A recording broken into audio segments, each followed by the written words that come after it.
Hello. I'll just give anyone else who wants to join a minute to jump on before I start.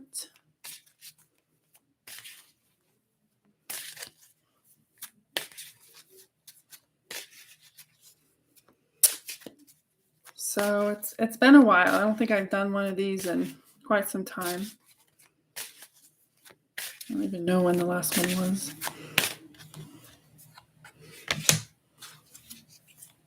So tonight I'm just going to do a little bit of catch up on what's been happening since our last conversation, since the last chat, what's currently going on as we're in this window between or in the lead up to Lionsgate. We are in between what they call the Zetipi, which is the Egyptian New Year, as well as the full moon. There's a lot of movement astrologically right now. It's a really potent time, and some of you may have felt that the energy has been a little extreme on days, a bit bumpy, and there's a reason for that. Hi, Elaine. There is a lot moving in the astrals, for sure. The biggest theme that seems to be coming up for me as we move through since pretty much the solstice, is the word surrender. And it very much goes with the Lionsgate energy, which is already starting to build in. The portal for that, I believe, already opened. So 8/8 is next Sunday. Not this coming Sunday, but the following Sunday. And it's always a potent day. It's very energetically aligned. There's usually a lot of downloads that day. I'm a Leo, so it's right in the window of the Leo energy as well. So we're in a period of great transformation. Now, obviously, we've always been in that. Not always, but many of us find ourselves in that quite a bit lately. But this window that we're in is like quickening our transformation on extra fast forward, or how you have the windshield wipers that go super fast, and even though you can't see anything, we use them. We're in that type of energy until probably to at least 8/12, if not 8/20. So anytime we have these big energy windows, say 8/8, there's a 2-week lead in and a 2-week lead out. So the energies already started to build in. We're already starting to feel the shifts of that. The sun has become super active again. And anytime the sun gets involved, there's a lot of downloads, a lot of changing within the DNA, releasing even some old emotional patterns that you thought maybe you got rid of, maybe coming back to visit you again. And it's all part of that next iteration of level that we're being asked to align with. And whatever that line is, whatever you're aligning with is where your soul is going next. There isn't one specific place that anyone else is going. It's just wherever you are being called to go. So that's energy we're in. And the biggest, I guess there's two themes. The journey to the unknown is still very much alive. But the second part kind of swings in behind it, and that's the idea of surrender. And I've had to do a lot of work around surrendering. Now, there's no weakness in surrender. It's very much needed. So I think at the beginning of the year, I was talking about journey to the unknown and having to fall into the universe. And it's in that same vein. It's in that same energy. But instead of just trust falling, we need to surrender our resistance to being one with certain aspects of ourselves or the universe. And while some of us feel like we may be fully in alignment, the question is, are you really? Can you really surrender your future to source, your higher self, to unlimited abundance, divine grace, whatever it is? For me, there were 5 distinct pieces. They were surrender to the universe fully, surrender to my higher self, surrender to unlimited abundance. And there were two others, and I don't remember what they were right now. And those processes were really hard for me because in this surrendering part, we're letting go of the idea of who we are. Who we are is changing, and it's becoming quicker and quicker and quicker as we change. And we want to hold on to some semblance of normalcy, right? To be able to have some semblance of something that you can hold on and say, this is mine. But where we're going, we can't allow any of that to trip ourselves up, and it just potentially holds us back. So as I was moving through May and June, and I had a lot of energy moving around me, I kind of stopped it all, because energetically stopped it on purpose, because I was unwilling to truly surrender to the universe and what the universe and my higher self has planned for me. We're not being shown the full plan still. We're still being asked to step into truly trusting the universe has your highest and best good in mind, and allow that process to unfold. And it's requiring us to be in strange lands. Many of us are very used to at least knowing where our next step is going to take us, and we're not at all in that energy.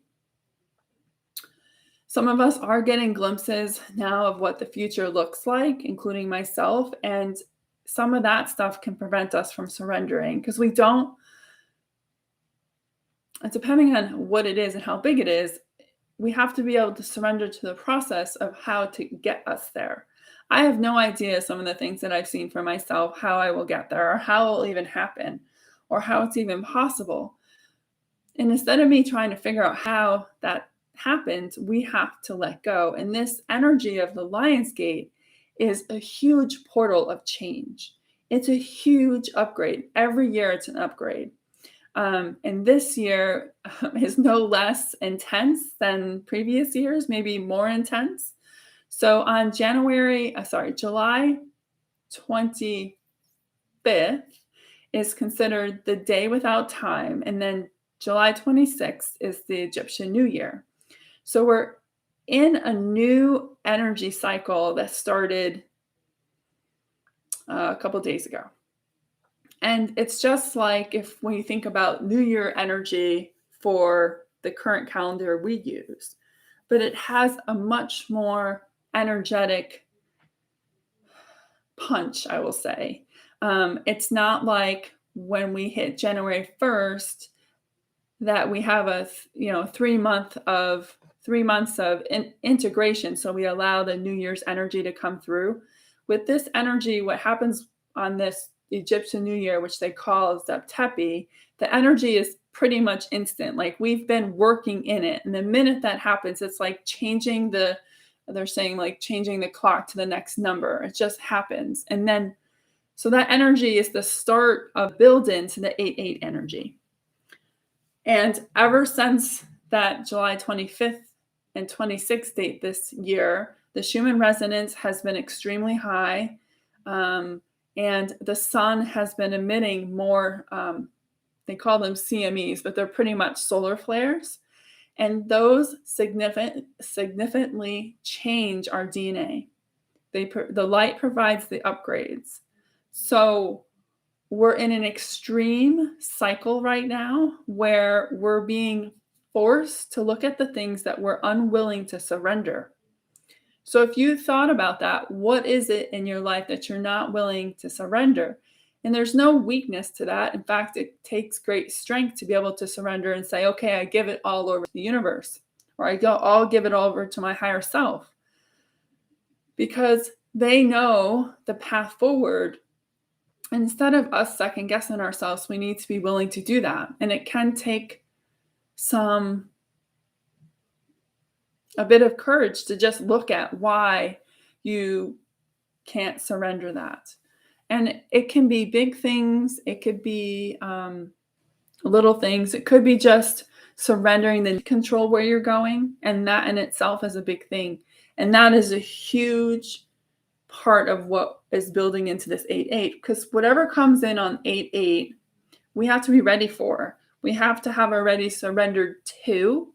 I was listening to somebody yesterday, and they said that there was supposed to be an upgrade coming in for, I think, Unity Consciousness on 8/8. So we're all building into that. In order for your higher self and source to prepare you for that, it's bringing up or creating scenarios in your life so that you can release what it is that you have not yet surrendered to. And believe it or not, it could be beyond surrendering to source or surrendering to higher self. It could be surrendering to joy. We have been trained in this lifetime, as well as other many lifetimes, to not choose to live in the light of joy or the bandwidth of joy on purpose. I was taught from a young age that we always had to look out, that nothing is as good as it seems, because there's always an edge. There's always another shoe that will drop. And in that, we prevent ourselves from living in the bandwidth of joy, which is what we were made of originally. And just surrendering to the idea that we can live in joy every day consciously is something that we're being asked to also allow ourselves to do. Now, if you thought about surrendering to joy, what does that mean to you?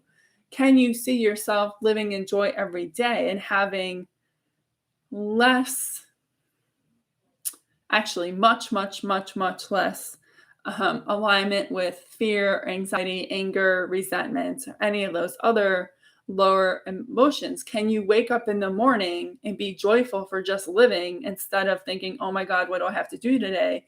And going into some sense of whether it be anxiety or just busyness. And busyness is not joy. Joy is about flow. Joy is about allowing yourself to just be where you are and be happy where you are. And to be able to manifest in the higher dimensions requires you to spend more time in joy in order for you to manifest good things in your life. You can definitely manifest from when you're not in the bandwidth of joy, but they usually come and they're not always what you want. And you may be manifesting things that are not for your highest and best good. You were made to live in joy. We are all made to live in joy 24 hours a day, 7 days a week. And it's only through programming, through time, that we've lost our ability to do that, because somewhere along the line, you were taught that it wasn't safe to be in the bandwidth of joy. So one of the things that we're being asked to surrender to is this idea that we can spend each waking moment in the bandwidth of joy, and that can be our standard place without having to do anything. Right now, we're in a place where most of us have to choose consciously to live in the bandwidth of joy every day, because there's a lot of noise around us that prevents us from being in the joy, a lot of distraction energy. And they're saying a lot of red tape that allows us to actually be in that. And we need to choose to live in the bandwidth of joy with even that.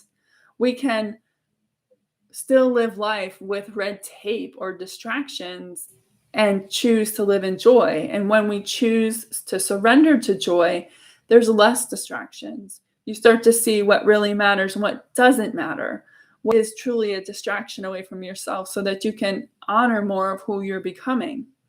We're going through a becoming stage. There are many people posting online right now that we are in this window between July 26th and 8/8, that we're in the birth canal.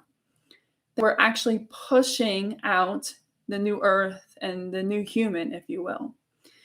And in order for us to truly embrace that, we have to be willing to let go of the past, surrender the past, surrender that the universe knows where we're going.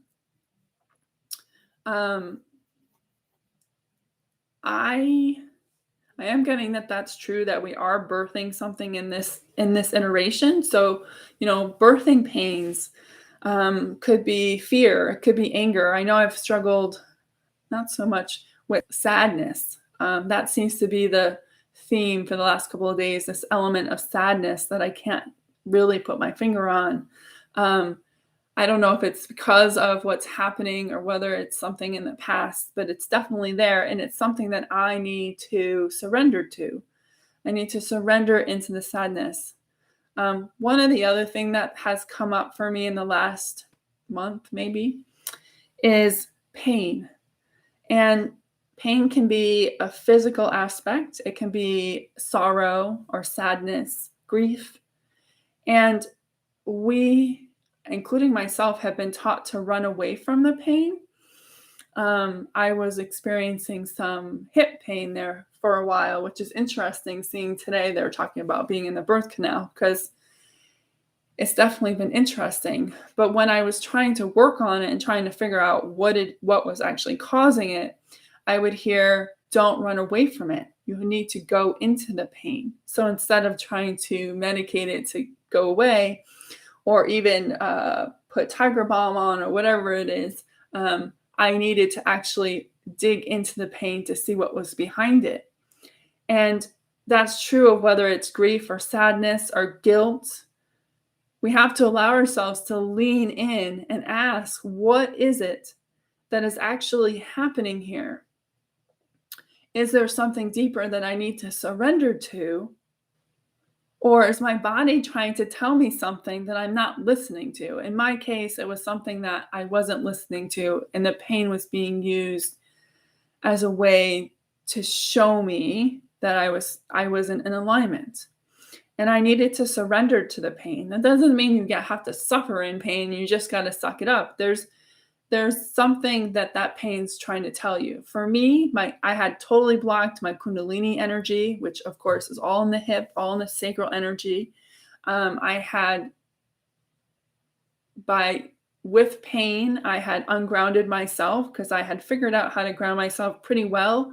And with pain, it kind of topsy-turvies that. So, and I had to dig into why I was doing that to myself, like literally punishing myself, right? Because I'm the one who feels the pain, and figure out why I was doing that. And there's a lot packed in there, and there's a lot more for me to surrender to. My truth, who I really am.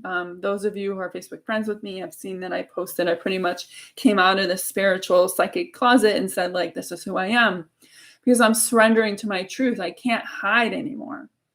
As this new human comes in, this new earth, we're going to be asked to live in different ways that we haven't lived before. And that means you got to be full on. You can't be somebody for one person in your family and then be somebody else to someone else. We need to be able to surrender to our own truth. Surrender to who we're becoming.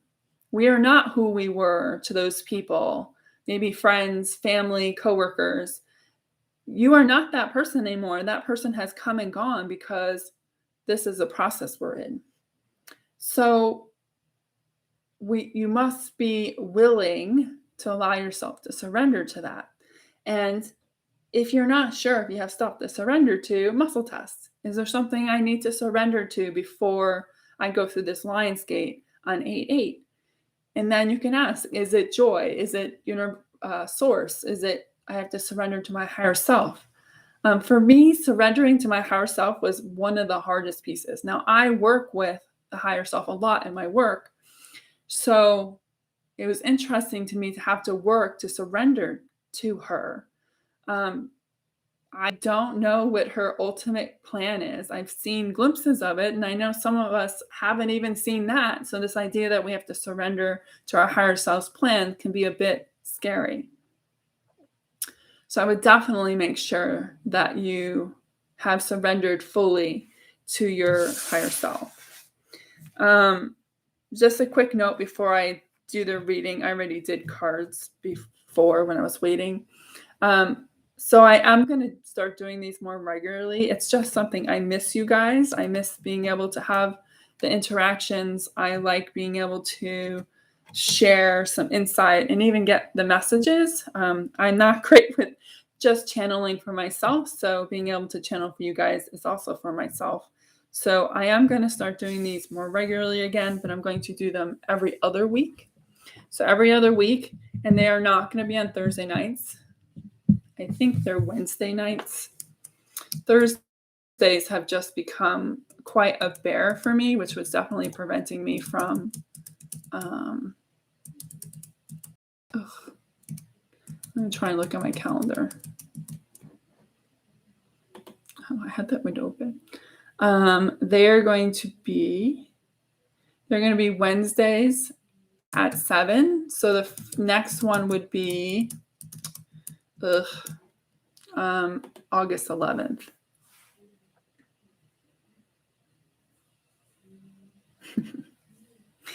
Thank you, Eileen. Yes, I miss this interaction, but I really needed to allow myself to reflect on what was happening as I build into this 8/8 date. Being I'm a Leo, and I'm pretty much I was born the day before this Egyptian New Year. It's a very potent time for me. And I had gotten so busy that I couldn't get myself to have the time to do it and actually do it in a way that wasn't like crazy off the charts.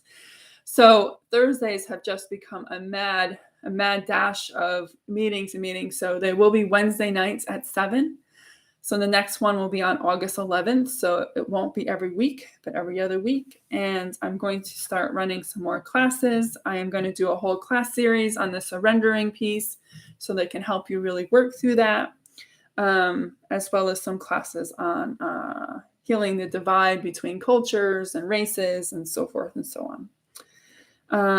So these are the cards for right now, and what the higher selves your higher selves are asking each of us to do as we prepare for 8/8. And the first one that came up is Solitude.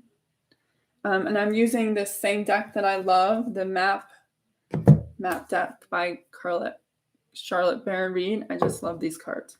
So this Solitude card. And when I first got it, I thought, oh God, not again. But many of us have spent the last, 14 months, not quarantine, but kind of in our house, because of, a certain illness that's going around. And we found ourselves in solitude for that period, right? Or at least some semblance of it. And then we kind of had a break, and now we're into this solitude again. And I thought, oh God, but they're just talking about from now until 8/8, because the solitude is not about you being cooped up in your house and you're not going anywhere. It's allowing yourself to be still with yourself, to be within yourself, to be able to go within and see what needs to shift so that you can prepare yourself, your conscious self, for what is going to happen on 8/8 and then the integration after. So the solitude card is not that you need to become a hermit. You need to be in the house. It's about making sure that you're spending the time to go within to see what needs to be adjusted. We need to spend more time with ourselves. So that's definite. Now, this card was also a 13, which is interesting. I don't normally do the numbers at the top, but I've been seeing a lot of numbers, specifically 222, which is all about new beginnings, new starts, which is a great energy right now. And 13 is the energy of the divine feminine. So the divine feminine loves stillness. This is her mastery, because in stillness, creative flow happens. You get new ideas, you get creative inspiration, you find fun in things. Laughter is in that stillness.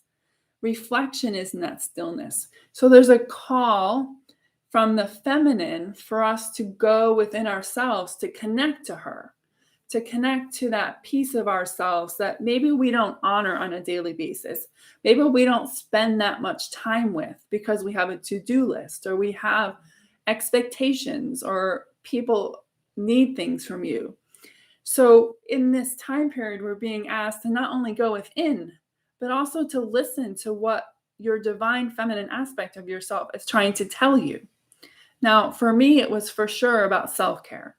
I am definitely one of those people, or has been. I'm going to say it's over. I'm trying to change the cycle. I would always put myself last on the list.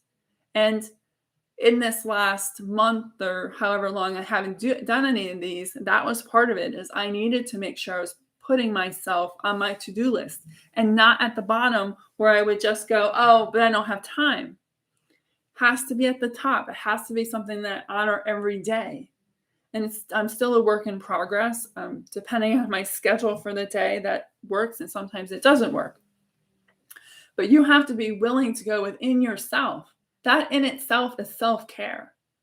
That in itself is you taking the time to just, even if it's 5 or 10 minutes, hi Beth, for you to be able to feel what's going on inside of you. Your feminine aspect lives and breathes in being, which is stillness. So the solitude card is not about you holding up in your house. It's about you reflecting inside and taking the stillness and solitude within you to do the inner work that needs to be adjusted before we get to this 8/8 date, where this new code comes in, these new light codes. So if you don't have a daily practice of this, it's definitely a call to do this at least for the next week and a half as we move into the 8/8 date. Integration will be at least, people are saying until 8/12, but usually if it's a 2-week lead in, it's a 2-week lead out. So that means to me it goes to the 22nd of August. To just take the time to make sure we're honoring the feelings that are coming up, the adjustments that need to be made as we prepare for this 8/8 time. Your higher self knows what those are. He or she knows what you need to release to prepare for that. And then once we get past the 8/8 gateway, and I will be doing, of course, another live on 8/11, is what do we need to concentrate on so that we can integrate whatever we received on 8/8. And this one is an 8 card, lots of 8s, right? Come together. Now, as we move forward into the future, there's a lot of talk about unity consciousness. And unity consciousness is acknowledgement that we're all one. We've always been one. There's never been any time that we weren't. It's just those that have made us believe that we're not. Now that's culture, religion, governments, whatever people, there's many aspects of that. But in order for us to really embrace the new earth and the new human, we have to get back to the realization that we're all one.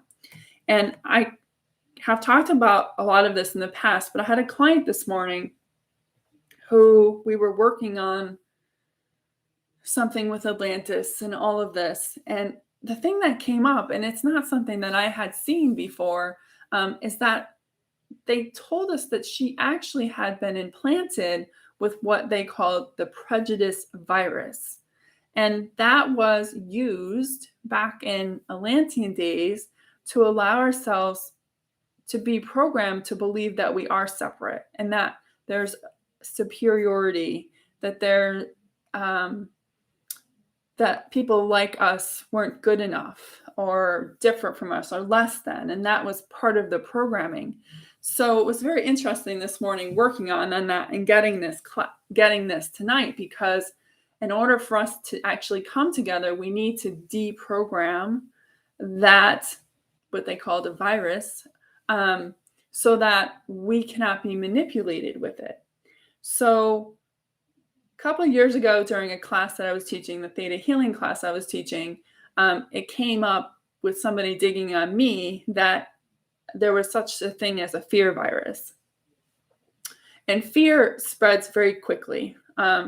It's almost like you can touch someone's heart with fear and you instill it in them.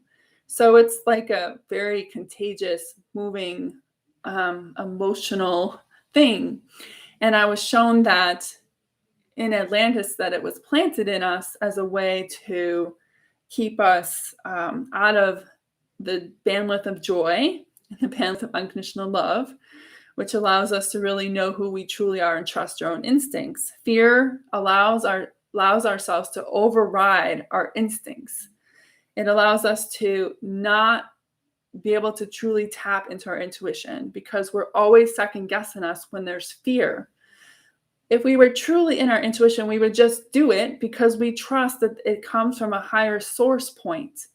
But with fear, we second guess it. We put it on hold. We put it on pause until it comes around 3, 4, 5 times until, it's smacking us over the head and we're finally willing to move with it. And it's only because of the element of fear that allows us to doubt ourselves. Fear comes as anxiety. It also comes as other emotions. Anger, in essence, has an element of fear in it. It could be fear of someone else or fear of being able to feel something inside of us. So for those years, I worked on helping people clear the fear virus. And I've definitely seen how it has changed myself, and it's definitely helped change my clients. So this morning when I was working with her and this other thing came up, I realized that first we got this prejudice virus and then we got the fear virus because they're like built on top of each other. So in order for us to come together, we have to deprogram ourselves and get rid of this programming that was embedded via this virus. And a virus or bacteria or anything is just programming. That all comes with instructions that your body then uses. So we need to be able to heal that so that we can come together. There is no unity consciousness if we can't see that we're all one, that even though we all don't look alike, don't have the same passions or beliefs, that we are still yet the same. And that is a requirement of unity consciousness. So this card to me is we have to start really reconciling those differences. Even those people that you might think are above you, say like a CEO or a manager, they too are not. And the model of leadership in the 5D and higher worlds is never about a hierarchy. That's another thing with coming together. It's not just about cultures and religions. It's about being willing to see that there's no hierarchy in oneness. We are all on the same level. We all are just different points of learning, but it doesn't make someone better than someone else or less than. It's just where their soul has chosen to be in their development, but it doesn't mean that they're below you or above you.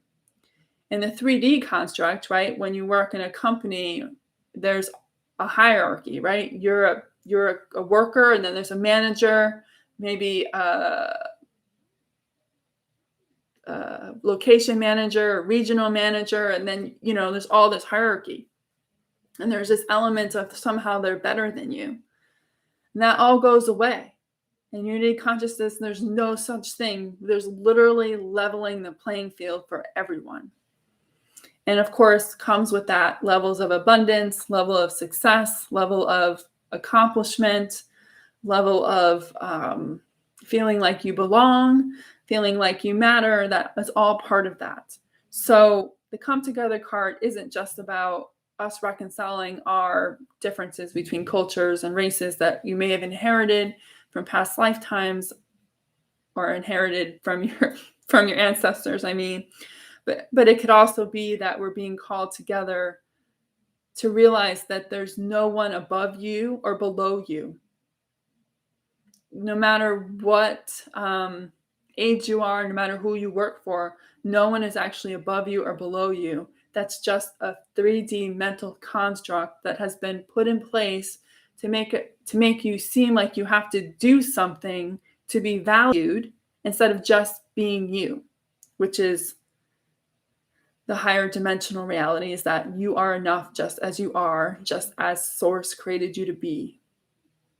So that's part of the come together. So in a way, I feel like while we're each individually being asked to do this, like an acknowledgement of what I just was shown, that this come together is not, they're saying, won't be fully implemented by 8/8. And that energy is just going to build more, the call for us to come back together, to realize that we're all equal. There's no hierarchy, all of that stuff. There's no one man at the top. Everyone is equal. And then the last one is compass. And the compass card can, if I haven't read these in so long, I'm not sure of what, I have an idea what that is.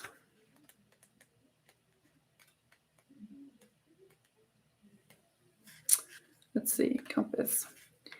You're entering uncharted territories right now and can expect wonderful new experiences. To stay on the higher path of your destiny, you'll need to keep your compass pointed to true north. Only spirit or a higher power can serve this function. Money, property, prestige, romance, and other material achievements can't help you find your true path. They're simply things you may experience along the way. Know that spirit is working to your life.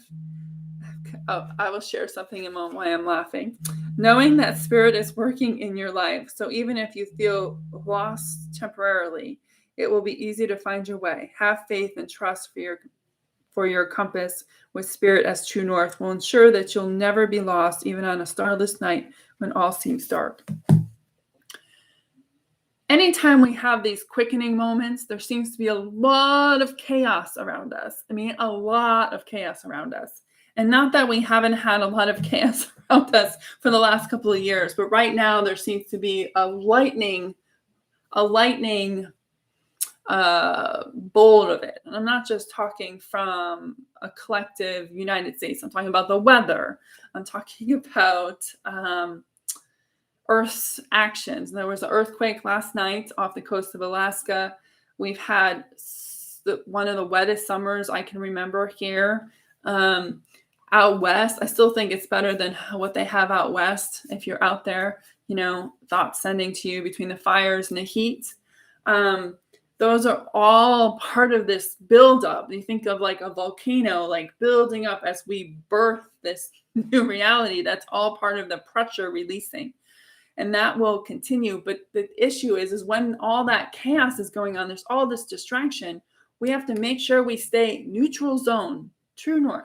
Trust that there's a plan in getting us past this, that there is another side where things get better again. And I get that it's very close. And that's why we're seeing so much turmoil right now. There's a lot of it. You may notice that some people, when you're out and about, seem to be a little more off, maybe. And it's just because there's so much going on. So much so it's hard to even keep your attention on anything. And that is in design, right? Because if there's so many things, then maybe you'll take your foot off the gas and just focus on yourself, because that's really all you're being asked to do. The weather issues that we've been having for the last 2 months, everything is an extension of us. There is nothing that isn't. And the weather is an extension of us as well. And in a way, is reflecting our frustrations, the anger, the fear, all of that. I mean, fire is about people talk about fire and they talk about anger. They talk about frustration, resentment. That's an element of that transformation. Fire is very transformational, but it's like weather is being reflected back to us as a way for us to say, okay, what am I angry about? Like if you're in that part of the country where you're experiencing these extremes of levels of heat or fires, you should be looking at where the anger is. And even though you're one person, doesn't mean that you can't help change the trajectory. The weather is a reflection of the collective. The Mother Earth's part of us, weather's part of us. So if we're not calm, she's not calm. Now, for those of us on the East Coast that have gotten more water this year during the summer, and it hasn't really been warm. I mean, it's not been awful, but water is about grief, sadness. There is a positive aspect to both, but because they've been such extremes, we actually had water in our basement in this house, and we've never had water in our basement. We got something like 2 inches an hour, and the water table just couldn't handle it. So we ended up with water in the house. And it's just this reflection of the overall collective energy of the emotion that's being experienced in that part of the country. Now, because the East Coast specifically was so involved in the creation of this country, it's not a surprise to me that water is showing up around grief and sadness, because so much has happened historically in this portion of the country. And there is a lot of grief and sadness in the land. Out west, there's a lot of anger that's in the land. Now, you would have to, of course, look at the history of that with the gold mine rush and all the things that led to the actual development of the West and Midwest and West. And I'm not a huge history thing, so I'm not really sure what those are. But it would be interesting to look at how anger is being reflected in that, and how it's an ask for us to heal even that.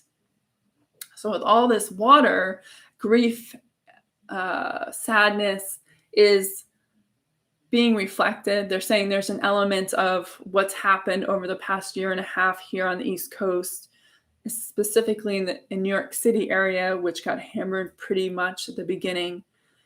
There's a grief and sadness that has to be dealt with and released. It's in the land. Like, think of it like as her tears. She's crying for us. And we have to be willing to look at our wounding in that. If you find yourself on the East Coast, know that you have a portion in it. You were placed where you live on purpose. There is a purpose for you being there. There is a purpose that you're grounding light into the new grid, but you're also there to help heal the wounds of the past. So if you find yourself on the East Coast, know that there is an element of grief and sadness. And I can say that I've definitely felt that over the last week or so. Like I said, I haven't quite nailed it down. I tried last night, but I fell asleep, so it didn't happen. But the weather is just a reflection of the overall collective energy of that portion of the region. So again, if you're on the West Coast, where is the anger coming from? What is that about? I know there's a lot of Native American lands that were stolen out west. There were obviously the East Coast as well. But the West Coast development and discovery was much different than what happened on the East Coast and how it happened. So I'm not surprised that there's an element of difference between the two. On a positive note, fire is transformational, and all that fire is burning off all that anger. But in the moment, it feels like there's more anger. Here on the East Coast, there is a lot of sadness and grief around loss. Many people have lost jobs, family and friends, relationships because of the last year and a half. So there's an element of grief and sadness in that, but it goes deeper in that it's also tied to the birth of the country 200 years ago or so. So if we want to assist Mother Earth with all of this, we need to look at what our part is in the grief and sadness or anger. If you're in a part of the world where there's been a lot of wind, which is, of course, air element, which I'm going to say is also part of the West Coast stuff as well, because fire consumes air, consumes it. And that to me is there's no room to breathe, no room to be, there's no room to expand. And that too can go into the discovery of the last frontier. That's what they called it back in the days, I'll say. Here, there's lots of air. Water is about flow as well. I was taught in Theta Healing years ago that water issues is actually tied to abundance. Abundance is flow. So I welcome the water that came into my house. I heard that after we got rid of it, of course, that it means that I heard abundance can no longer stay out of your house. It's coming in, which I'm open for. But it's also trying to get us to look at grief and sadness and loss. So we have to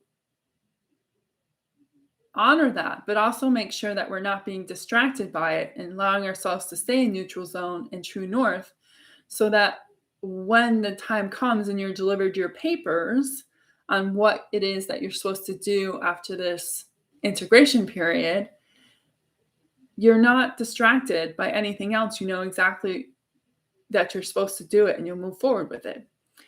I was laughing when I was reading because my phone was ringing. Now, my phone doesn't ring very often. And I just thought, it's talking about source will always provide and you'll get what you need. There's new experiences coming, surprises. And my phone rang. And I just thought, In other words, are you going to answer the call? And I may have work to do on that for myself, right? But are you ready to answer the call? Are you willing to put down the resistance to it? And are you ready to just truly step into it?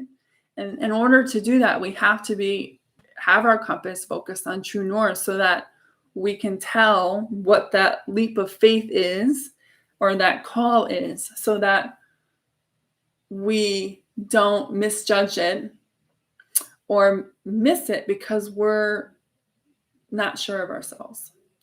So when I say surrender, we're surrendering to that process as well. So that's what we have building in. Let's see if we'll give 8. Any questions about what's going on? It's a lot of energy movement right now.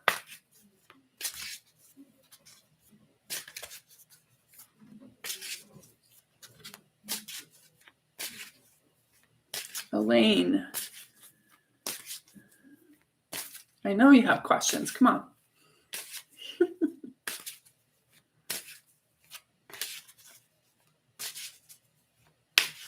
Oh. I'm listening.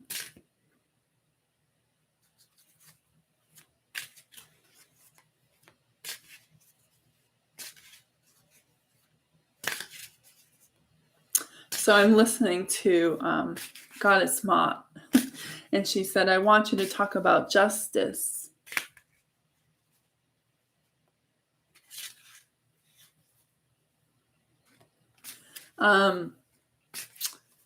So I'm involved in a new venture since May. It's part of the transformation. Yes, this is part of your transformation.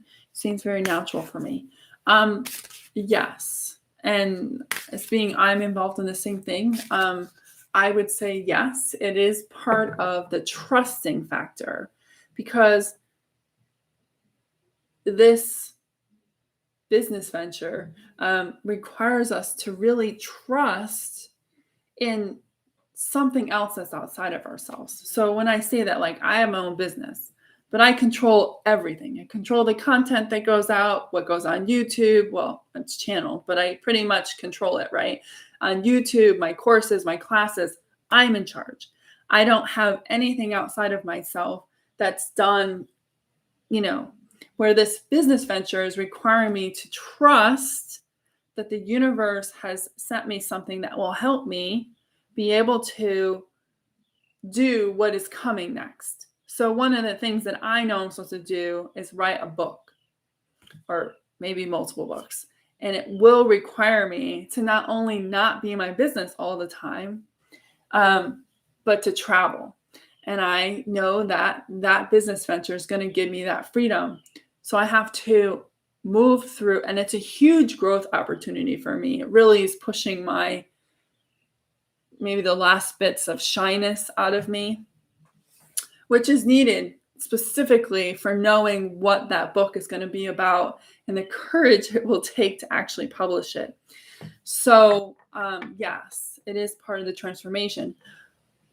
And it can be also a catalyst for whatever's coming next. That's awesome, Elaine. I'm glad you're enjoying it. It has definitely been fun.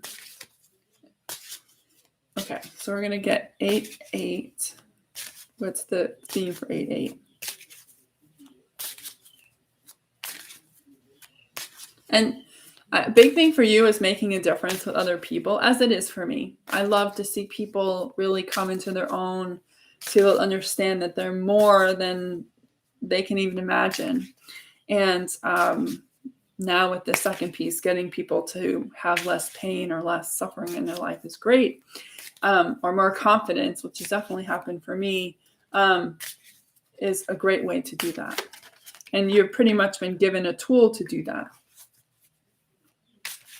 which I know before you had some tools, but this one is more, they're saying more palatable. For Goddess Mott, she was talking about justice. And I said, what do you want to talk about with justice? And she said, plain and simple, justice starts with you. You must find the inner peace to forgive those that you feel have wronged you before you will see the same happen outside of you. There is a lot of energy around needing certain events to happen in order for you to move forward. And it's not the time to wait. We can't wait anymore. You're not here to wait for somebody to press the go button. You are the go button. You get to choose when you choose to go, not when some event happens. And it could be a number of events that have been talked about in the future. And the time is now. Your soul, your higher self, has a plan for you, and they're literally holding the button. I can see higher self is like, it's got like a green button and it's flashing. And it's up to you to say when you're ready. So that was one of the other things that had come through. I worked through all the surrender stuff and I heard, are you ready? And I was like, what do you mean I already surrendered? Like, no, you have to actually consciously say, I am ready. Show me.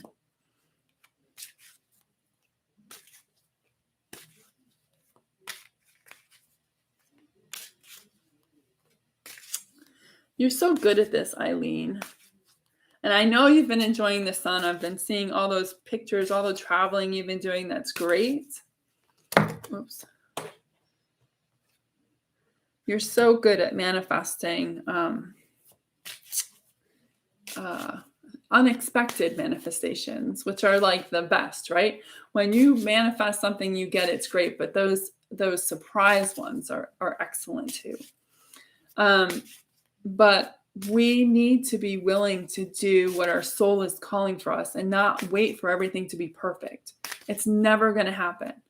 If you wait for everything to be perfectly in place, it won't happen. You need to start moving on your own. And whatever that looks like and whatever your higher self is calling you to do, it's time. It's time for you to start moving. You are the event. There's not an outside event. You are the event. And the event is you choosing to say, I'm ready. Let's do this. Okay, the cards are like jumping out at me here, which is always great.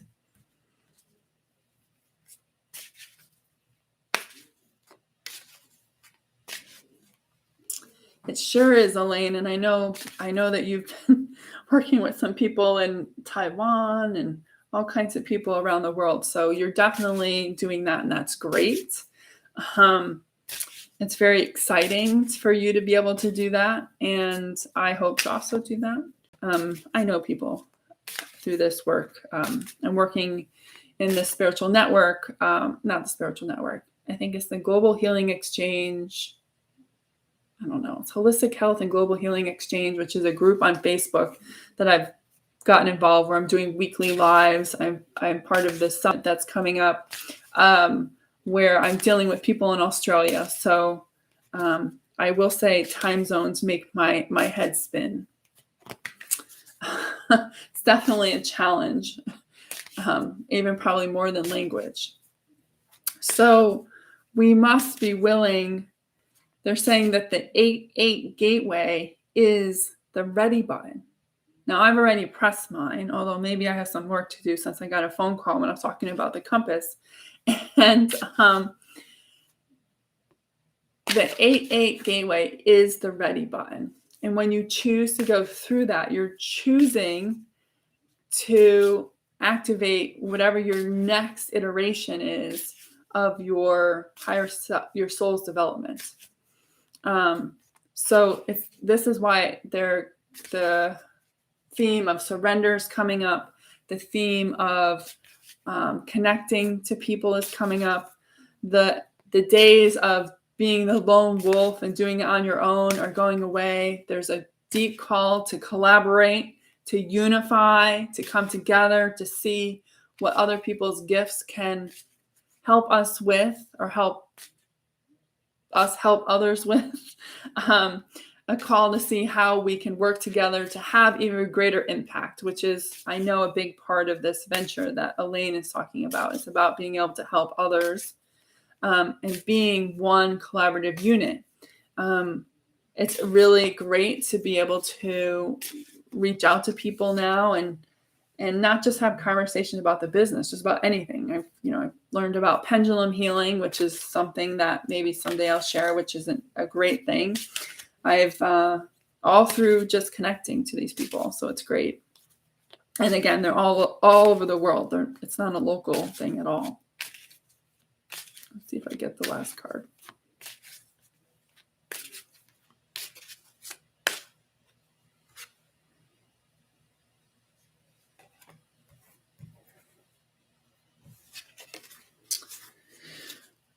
Yes, team support. And through that, we start to, they're saying, remap the network of life. What does that mean? Well, when we connect to each other, we create, they're saying heart connections between each other. And then that creates another heart connection. And the more heart connections are between people, the stronger the new grid gets, which is built on unconditional love and joy. And through those connections, we get to boost each other's signals. You're welcome, Elaine. Yeah, it's been definitely been a great experience. And it is very much about unity, sharing this one thing in your instance, or even me sharing my, YouTube or anything else. It's about getting people to come together. And for me, that know they're not alone. There's people out there just like them that want to help, and that there is a way to help, and that they deserve it to be whatever Source created them to be during this moment.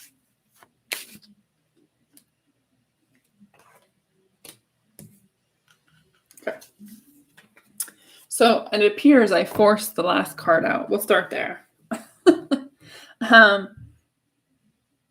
Yes, boosting signals. The first one is heal the ouch. And I think this is just still a preparation card. And they really just wanted me to focus on these other two cards.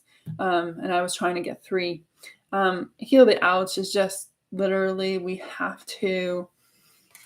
this card is twofold for me. We have to heal the ouch within us. But as we talk about supporting each other, it's about being kind and providing space for others to know that it's safe for them to heal their ouch, and that there's a better way forward if they allow themselves to have the courage to start to heal the ouch.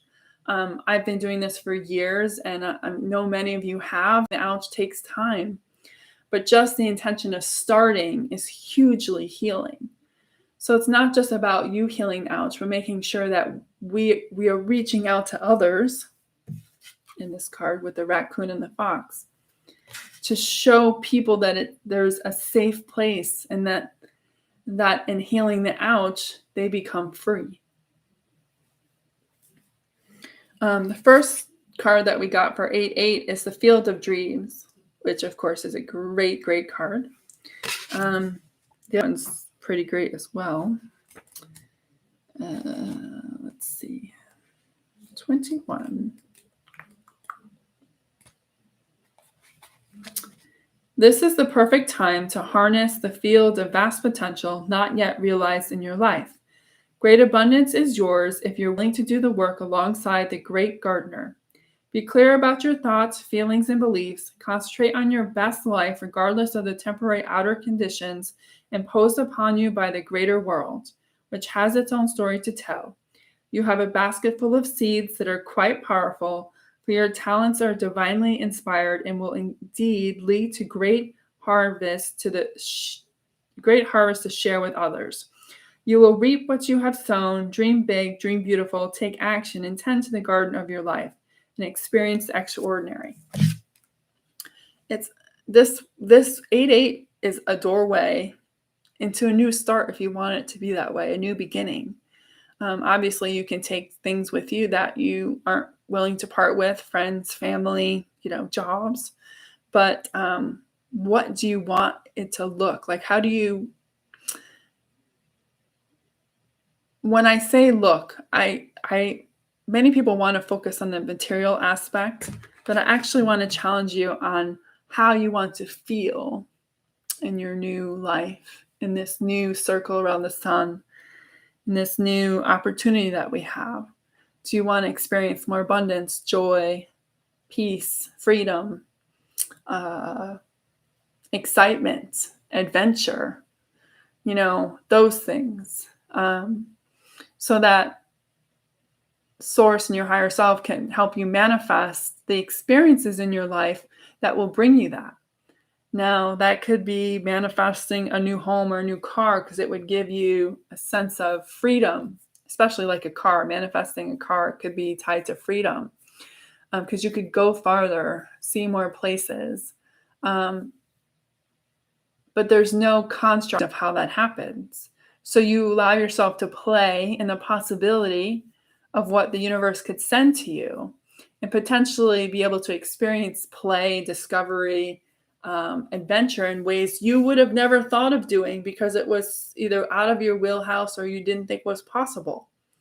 So instead of thinking about what you want to physically manifest, and you can do that as well, I would actually suggest, like, what are some feelings that you would like to feel in your life that you either feel like you don't have enough of, or maybe not at all, that you'd like to experience in the next year, 2 years, however, going forward.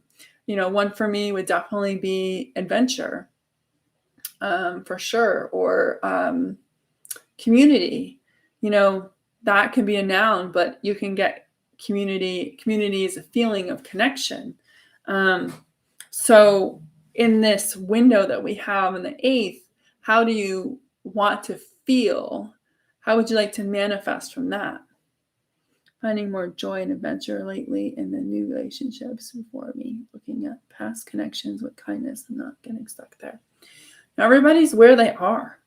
You can't get people to move just because you want them to. You need to be able to, this heal the ouch card is kind of part of that.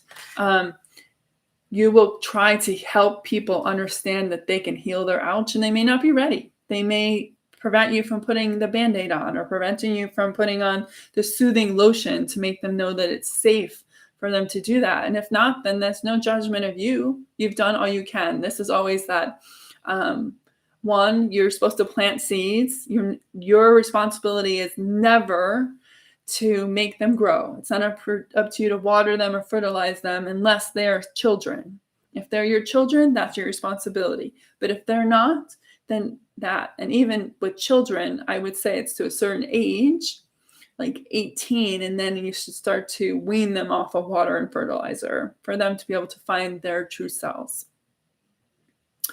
And the other thing is, you can't lead, you can lead a horse to water, but you can't make it drink. It's the same thing. It's just a different way of saying it. So yes, you reach out to people and they may not get you, and they're not there, and they don't want to do the work to heal their ouch, and that's okay. Their ouch could be physical, it could be emotional, it could be any number of things, and they're choosing to live there. And I know sometimes it's hard to accept that people choose to exist in suffering, but it serves them somehow, and they may not know any different. I mean, they could have been raised from childhood in a place where suffering was the norm. So this idea that they could be outside of it can be really scary.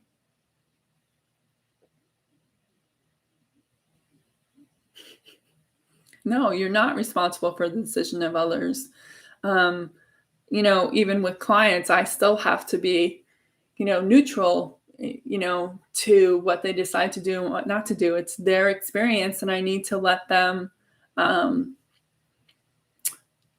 there's, I need to let them experience that. They're saying like, I can't be their training wheels. I need to allow them to take them off and let them fall.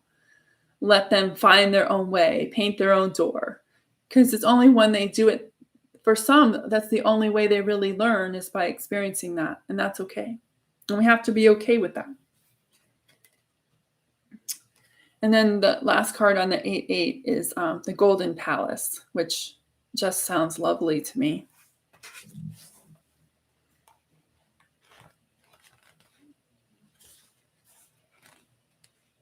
Let's see. 23.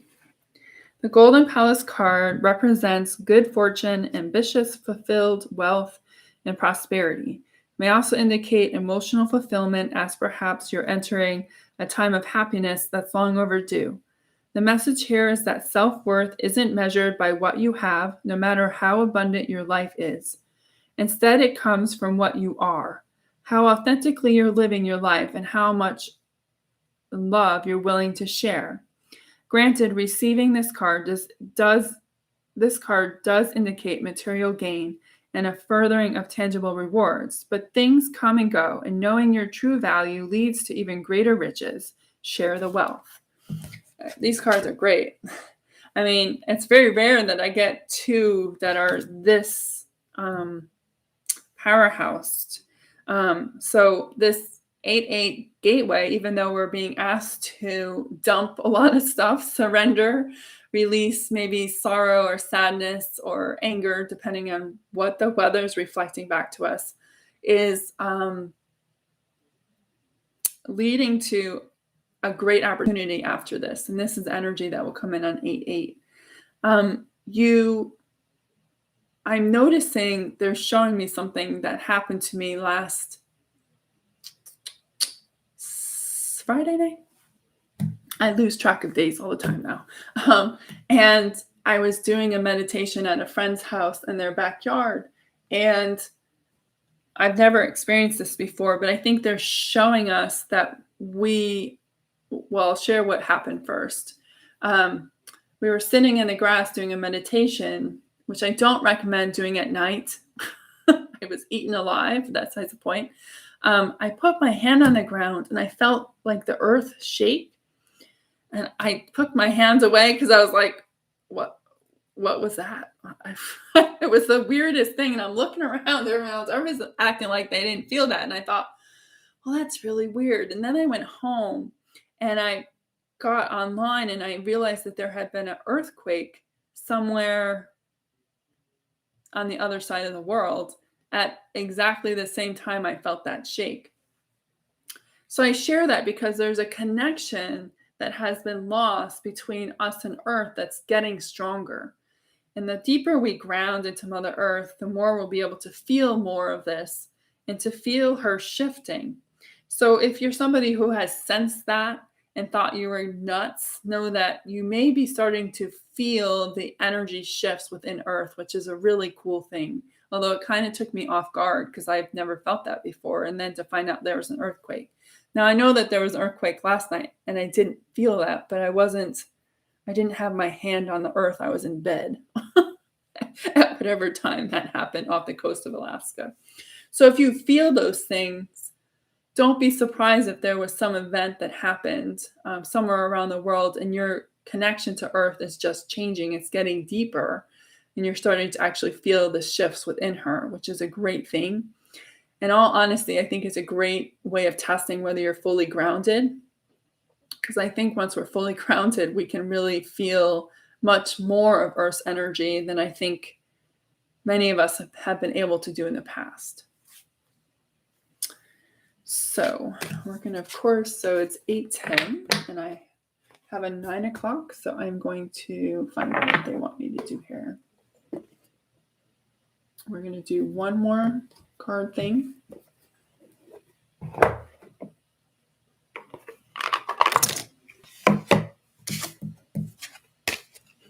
there was a card in the box. I was like, is that supposed to be a card? They're like, no. I'm going to do the Starseed deck. So I haven't used this card deck in a while, and this is the Starseed deck. The Starseed Oracle is upside down, sorry. Actually, I think I put it together wrong. I don't know who makes this. That's okay. They want 2 cards from this. This is by Rebecca Campbell. 488. I mean, a lot of what's happening is, we're becoming multidimensional. We've always been multidimensional, but we're starting to really honor what that means and how that works, not just with us, but with society.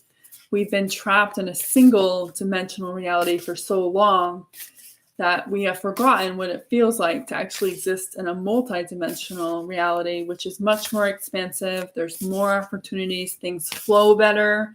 It takes less time for things to happen. We are more in control of our destinies. We have more avenues to get there, which is great, but can be overwhelming at the same time. So we're definitely hitting a stride with that right now.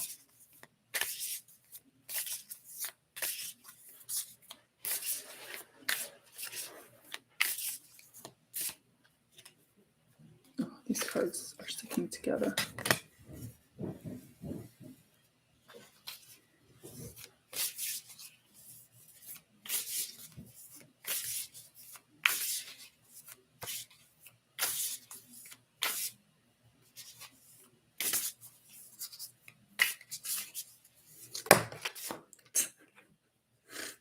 I'm like, what?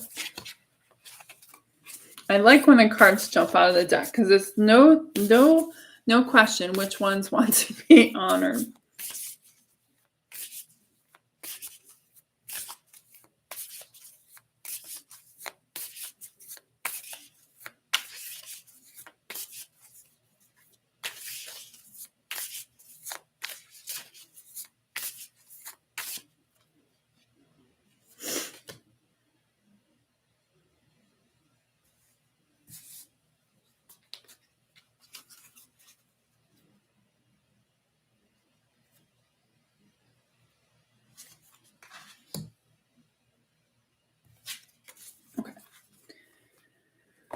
So the first one is all paths lead home. There's not one path to get here. We each have our own path, and it's perfectly okay the way it is. We don't have to agree. We need to agree to disagree. Some people will be on paths that seem opposite to us, and it's okay. We need to allow people to embrace where they are and embrace the path that their higher self has given them. It can look completely opposite from where you are. But there's nothing wrong with that. That's the path that their higher self has chosen for them. Maybe even comes with more struggle than you think they need to have, but there is even a purpose for that. The little teeny print at the bottom says inner authority, intuition, and turn your gaze within. And we talked about that in the beginning with that card, the Solitude card, and how we need to go within. The answers that we seek, the answers of where we're going, who we're to become, are within. We may not get the exact answers. We may not get literal answers. They seem to like to talk in riddles sometimes. But if that's happening, it just means it's not ready to be revealed. It's not that it's not there. The answer still lies within you. That's cool, Elaine. We all are being called home. Home is in the heart. Home is not, people would say heaven, but home is within us, within the heart space. And it takes courage to go there. But if we allow ourselves to go there, our heart will lead us forward. Our intuition will guide us to the things that fill our heart with joy and peace and freedom and abundance and so forth. And will also lead us to others who have already opened their heart as they've discovered their own inner journey or are ready to open theirs. And we have to really allow for that process to happen. It's not that you can't seek outside help, and I recommend that you do that if you find yourself stuck or just needing someone to talk to. But um, going within is important, and to not be judgmental about what you hear. You may hear that you need to surrender to something or look at something, and there's no judgment there. It's just part of the process, and your higher self is preparing you for this full embrace of coming home. And this last one is your life is a canvas, which is pretty cool. I think we are getting a brand new canvas, a blank one, or as blank as your higher self can make it for you through all the work that you've done over the years to make it as clear as possible.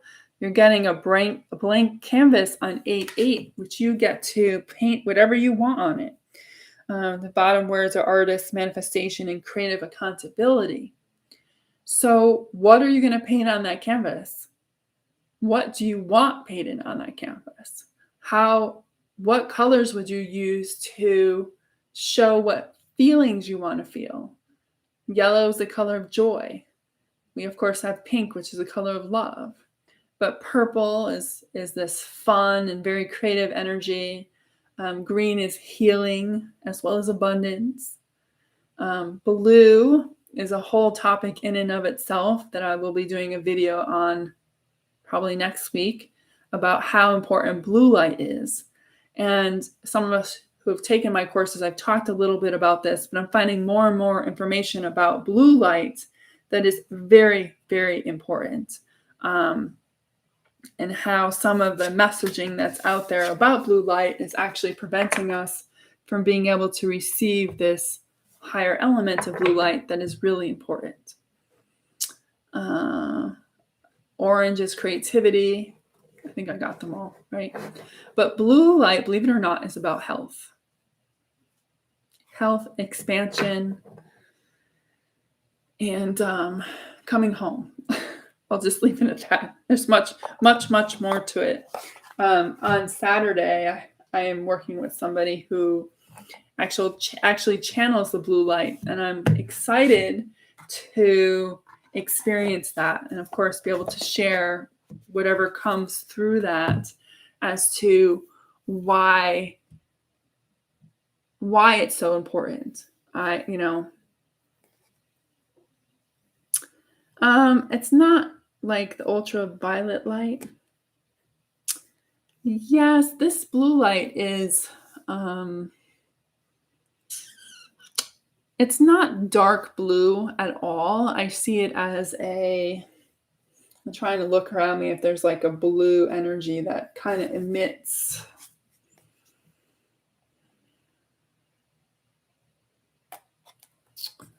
I'll have to, I can see it in my head, but I don't have anything around me that can really display what it is.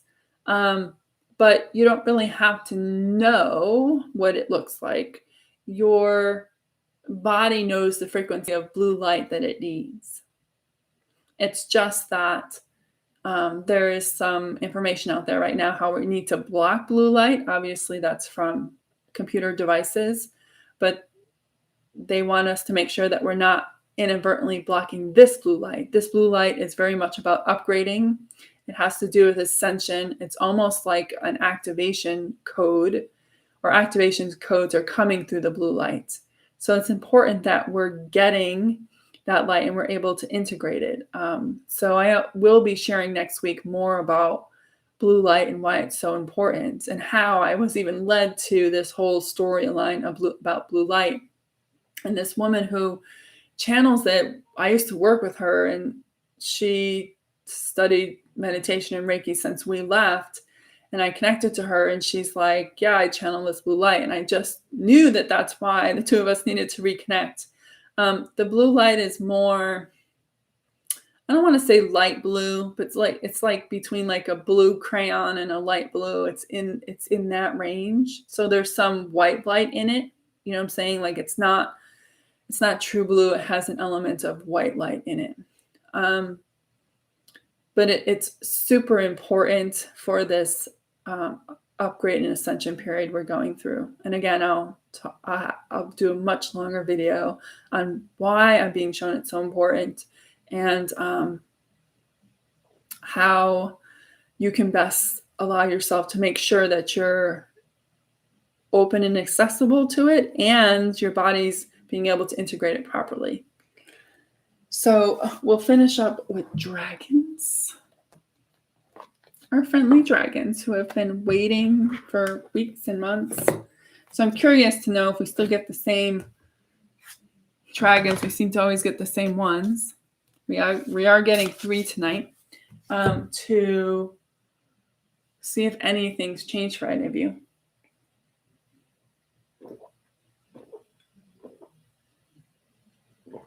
Okay.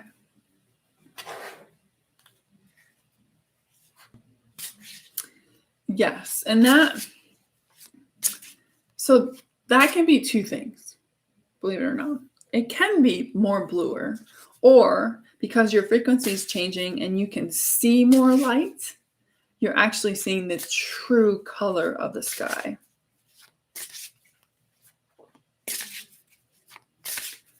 Dragon 1. Because there are days when the sky seems more almost like a dark purple to me than blue. And it's this color that I see, the blue light, is not in that range at all.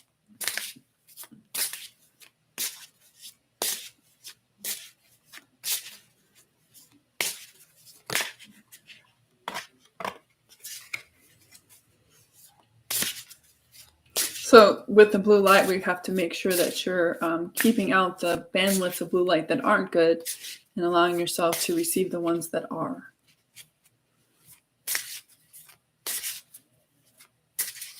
Oh, so the fires in the west are totally changing the color of the sky right now. Some people have posted pictures of the sun in the morning that looks like this really pink fireball. The moon has appeared differently in the sky. It's just the smoke, but there is an energy, of course, to that. So yes, the fires are definitely changing the appearance of the sky.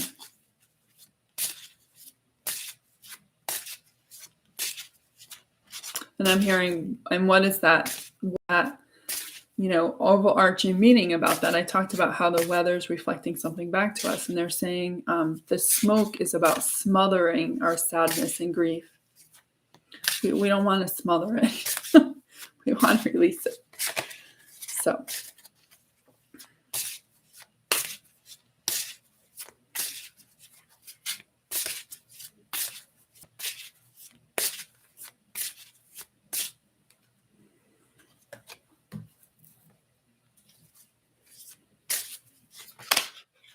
okay.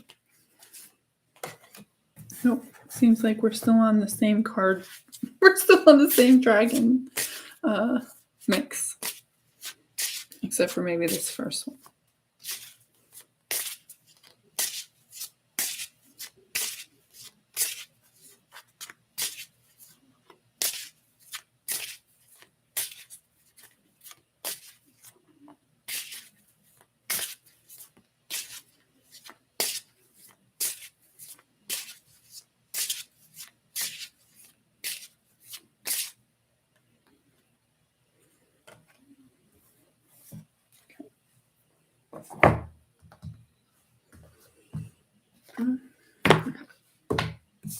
So the first card, Elaine, is transformation. I don't think we may have gotten him before, but I don't think that he's been around for a while. So you're growing wings, Elaine. I think you would agree that you are.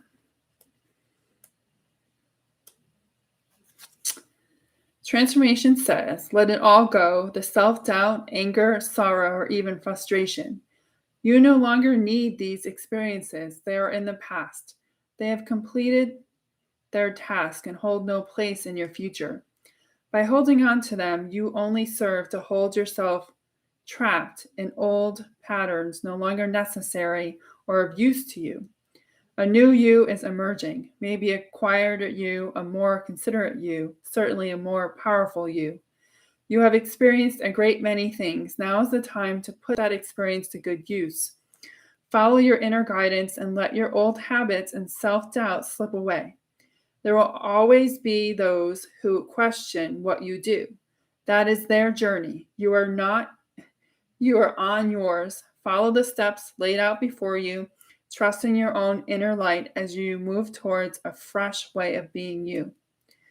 This transformation can be on any level and affect any or every part of your life. Enjoy it and be aware of signs, and in particular symbols. Dragons love symbols as you are guided by the dragon of transformation to take your next steps. So, the dragon of transformation.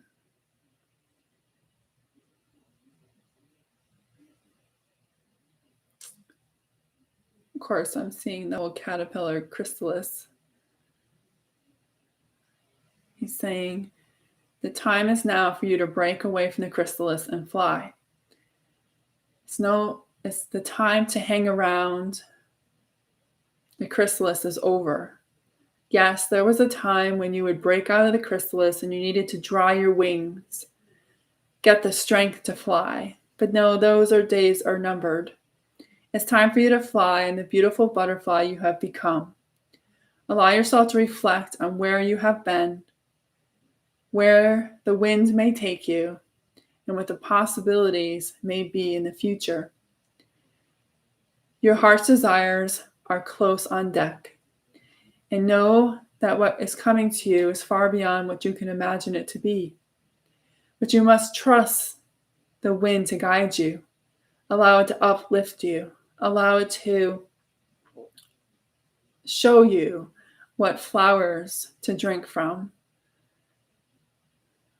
what trees to nest in, what bushes to rest in. It's all there in the flow and the motion.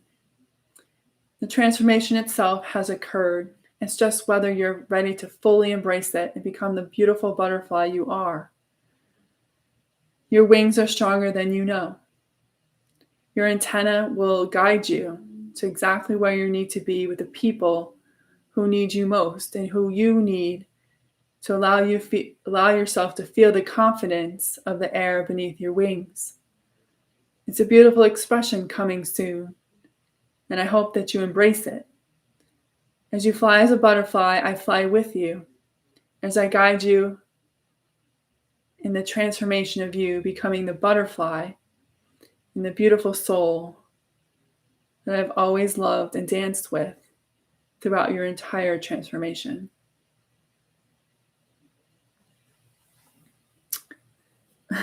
I know you're ready. Eileen, sorry, I get my stuff. I'm pretty sure we've seen this card several times. Illuminaire. I have a sense that this one comes a lot.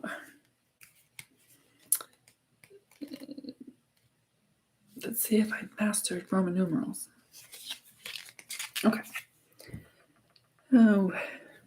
I illuminate what cannot be seen, that which is either hidden from or within you. Your truth needs to be seen and shared. You cannot hide behind your mask forever. Your shields of false protection don't serve you. Only truth has integrity and stand the test of time. Stand in your truth and power. Illuminaire appears when we are not listening and have been resisting that which needs uncovering. This is usually of a spiritual or deep healing and personal nature. Rest assured you are now ready to deal with whatever has been lurking in the depths of you. Whatever this is, spiritual awakening or deep healing, and is ready to be released. Spiritual warriors of the earth, collectively we can change the world. Mankind is not yet ready for us in all our might. You and others like you are preparing the way, anchoring the light into the planet. Are you ready to continue your amazing journey of empowerment?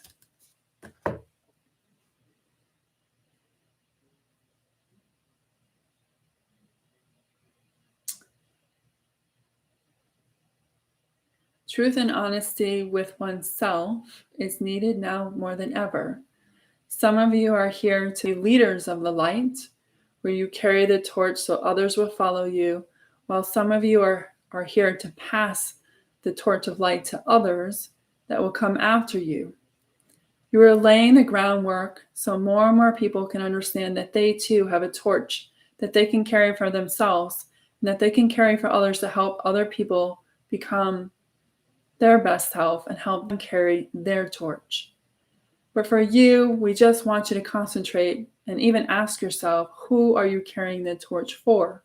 Yes, there is definitely an aspect of you carrying it for yourself, and we want you to fully embrace that. And if there's anything that you're hiding in that, to be honest with yourself as to why you're doing so. The time now is for you to step fully into the light. But we also want you to reflect on who you may be shining the torch for. You all are light sources. You beam out light like a lighthouse, and you shine the light on others for them to see their own light within them. Some of you are very much bringing a family, a community together where you are the central light and allowing them to light up their own lighthouse, and they become the center of light as they lead the light around them to the next group of people they shine out to.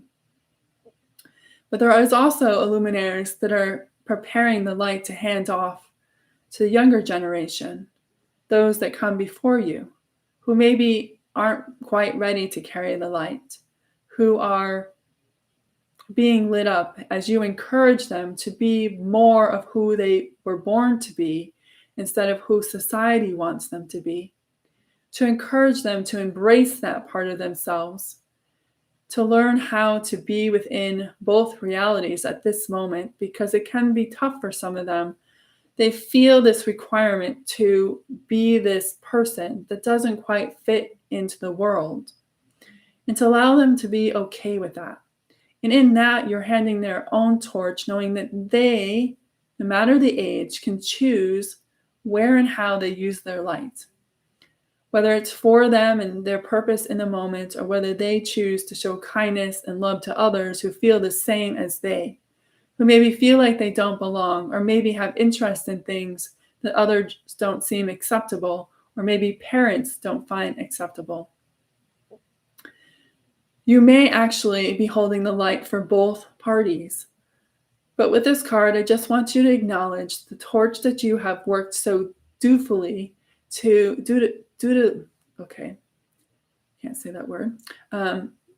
work so hard on getting to shine for yourself and the path that you've been on, that you have also been helping shine it to others. If you find yourself in a working situation, know that you're being the lighthouse to those people there so that they too can light their torch and be who they were meant to be and allow themselves to find their own calling.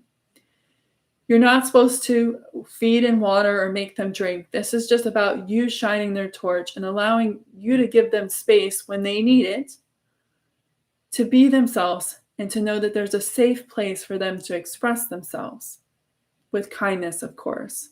There's no room for yelling or bullying or scapegoating or victimizing. This is about allowing them to have space when they're honest with themselves, when they're honest about whether the environment they're in is working for them or not, and whether it needs a change. So shine that light as bright as you possibly can. Do not shield it from others for fear of what they might think of you. You are not here to cower to others. You are here to shine the light so that they can see the light in themselves. When you cover your light and cower to allow them to feel safe, you actually diminish their ability to remember the truth of who they are. Only in your light do you allow them to see light in themselves. When you cower, you allow them to stay in their own darkness. And that is not what you were made for. You were made to be a switch, to allow people to possibly see that this light is really the answer that they seek. Well, that was beautiful. That was really cool. Okay. And then the last card, and I think we all need this, is balance. Balance. It was beautiful. I think that was one of the most beautiful challenges I had been given in a long time. Okay. Balance depicts the aspects of us as a whole, our light and shadow sides. We as humans have many different facets. We show the world and can vary from situation to situation daily. We have our family side, our work and colleague side, and the face we have with our friends, and even our cross side. We are made up of the light and dark, as well as all the grays in between. Balance asks us to accept and embrace all these sides of us, even the ones we don't like to admit to, for this is how we grow, heal, and mature spiritually. His appearance in your spread is to remind you that everything is perfect, even if the situation you find yourself in is pushing your buttons. He says, fear and frustration only serve one purpose, and that is to disempower, stay focused on a positive outcome. You can call upon my energy and wisdom to guide you to be more balanced in how you view or feel about your situation. You cannot have darkness without sun with no moon. Remember, most things in life are transitional and don't last forever. This is like much of life is a phase, a lesson, it too will soon pass. If you find yourself in a perplexing situation, ask for his wisdom to be bestowed within you. You can request this assistance, personal or global. No situation is too small or too great for the dragons.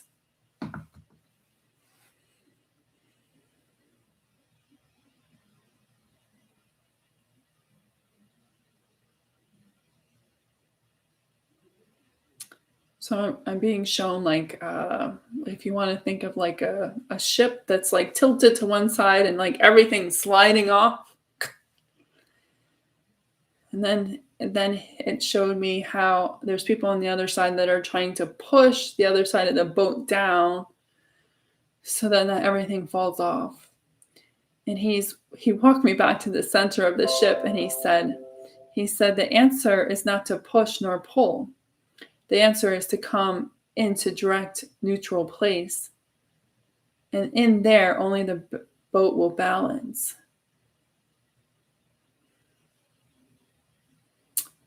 He's saying the rush to jump overboard is necessitating a really sharp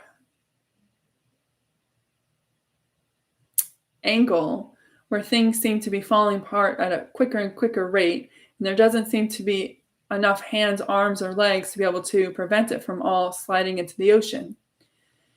And then there's a group of people on the other side that are trying to push it down by trying to carry what those on the other side that are sliding off the boat can't carry. And the answer is not there. You find yourself trying to push for others, trying to push for their wellness, trying to push for their sanity, for trying to be the legs, arms, and ears that they don't have in this moment, that you may actually not only not prevent them from losing those things in the ocean, but also harming yourself. You are only supposed to carry what is really yours. Yes, there are some things that you carry for family because it's part of your soul contract. But many of you carry so much of other people's stuff that isn't for you to carry. And in that, you lose your ability to stay in that neutral, true north that was talked about earlier. This is where you manifest a better boat for everyone. This is where you allow yourself to fill yourself with abundance in that boat, where you're allowed to attract what truly calls your heart instead of trying to manage everyone else's stuff around you. That is not your job. Unless you are a mother with small children or even older teens, know that that job for you to manage all that is not up to you. That's part of their experience. They need to learn how to manage all those things falling off the boat. See that in reality, nothing is falling off the boat, and that it's only a perception that's showing that there isn't balance in their life. They need to learn how to come back to true balance within them. You cannot make them balance for themselves. You can offer them tools, suggestions, and advice, of course, as long as it comes from a place of love, unconditional love. They must find their true north. But more importantly, as you try to help other people find their true north, you're not on your true north. You're busy trying to help them weigh their own scales, to put more energy on one side so they don't fall off the other. Some people need to fall off the scales. That's how they learn. So sometimes you need to let go, as they call on your planet tough love, for you to show them that really what they're aiming for is not what they truly seek inside, which is this neutral point where they can truly feel the joy and unconditional love that's available to them when they're in true north. So if you find yourself trying to balance other people's scales, I want you to really reflect on why you do that. Why must you try to balance everyone else's scales? And then I want you to look at yours, and I want you to see where yours isn't balanced and what you need to adjust so that you can come back to your true north and allow yourself to become an example of where you want those people that are either sliding off the boat or pushing, where the peace that they're looking for really comes from in that neutral place within their heart. So as you all go through this changing process, this ever quickening process on Earth, as you move through the different portals and astrological events that happen around you, you may see more people sliding off the edges or pushing more. And while it's easy to try to fix it for them, I ask that you try to give them the space so that they can find their true north.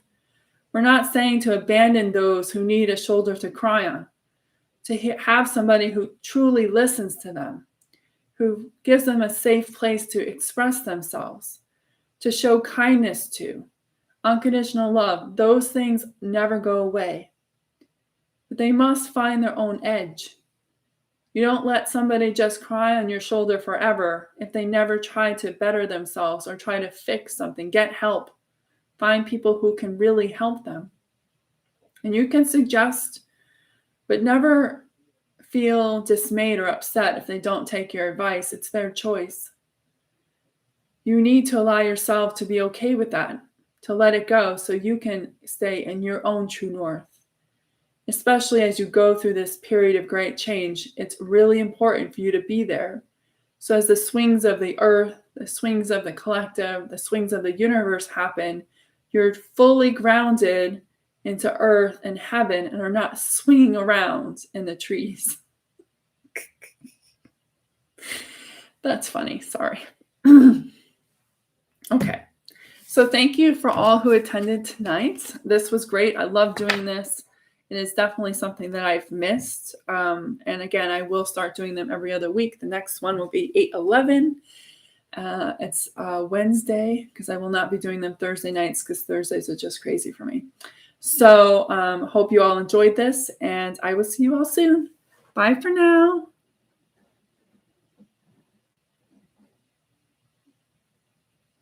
That's awesome, Eileen. Yes. Compass is great. You're welcome. You're welcome. Bye for now.